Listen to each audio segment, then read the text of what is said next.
Hi friends, संडेला मी चिकनचा plan केलेला, पण अचानक पाहुणे आले. त्यामुळे मग जसं मी लास्ट व्लॉगमध्ये सांगितलं की बॅलन्स लाईफ ही खूप इम्पॉर्टंट आहे आणि हे सगळं बॅलन्स करण्यासाठी अचानक जरी प्लॅन्स आले तरी आपल्याला प्रिपेअर राहावंच लागतं. आणि मग काय, सॅटर्डेला जे मी वाटण आठवड्यासाठी करून ठेवलेलं त्याच्यातलं थोडंसं मग यूज केलं आणि त्याचा मला खूप फायदा झाला. अचानक अजून थोडंसं चिकन ॲड केलं त्याच्यामध्ये आणि मी ऑलरेडी आमच्यासाठी चिकन शिजवलेलं होतं, रस्सावालं चिकन केलेलं. त्यानंतर मग मी दही चिकनचा प्लॅन केला आणि त्यामध्ये म्हटलं मग थोडंसं अळणी सूप माझ्या बेबीसाठी काढून ठेवावं चिकन सूप करण्यासाठी. मग मी चिकन मॅरिनेट केलेलं, त्याच्यामध्ये थोडं हळद पावडर टाकलेली आणि कुकरमध्ये थोडं शिजवून घेतलं.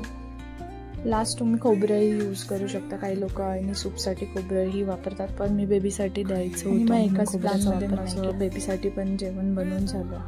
तिला दुसरं काही बनवायची गरज नाही लागली. आणि चिकन शिजल्यानंतर मी लगेच शिजतानाच दह्यामध्ये दही चिकन करायचा प्लॅन केलेला. सो दह्यामध्ये मसाले टाकून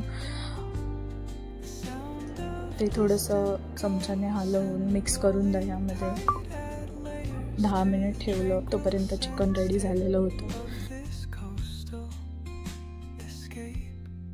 आणि जेव्हा ना कधी अचानक तुम्हाला असं काही होईल किंवा काय बनवायचं हे सुचणार नाही, तेव्हा आपली ही तयारी कामाला येते. जसं मसाला बनवून ठेवलेला असतो किंवा दही चिकन, दही भेंडी, दह्याच्या भाज्या यूज करू शकतो, कढी बनवू शकतो. असे फास्ट होणारे मेन्यूज पटकन डोक्यामध्ये ठेवायचे आणि कुणी पाहुणे आले की तो प्लॅन आपण करू शकतो. मीही तसंच करते.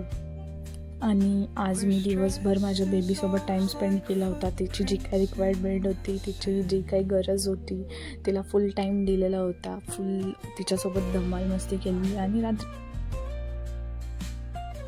आणि या सगळ्यातून मला एकच गोष्ट कळाली की तुमच्यासमोर कोणताही अनप्लॅनवाल्या गोष्टी आल्या, तुम्ही माइंडने प्रिपेअर नसाल तरीही शांत डोक्याने काम करणं आणि काम आपण कसं कमी टाईममध्ये कंप्लीट करू शकतो या विचाराने काम कंप्लीट करणं ही गोष्ट खूप इम्पॉर्टंट असते.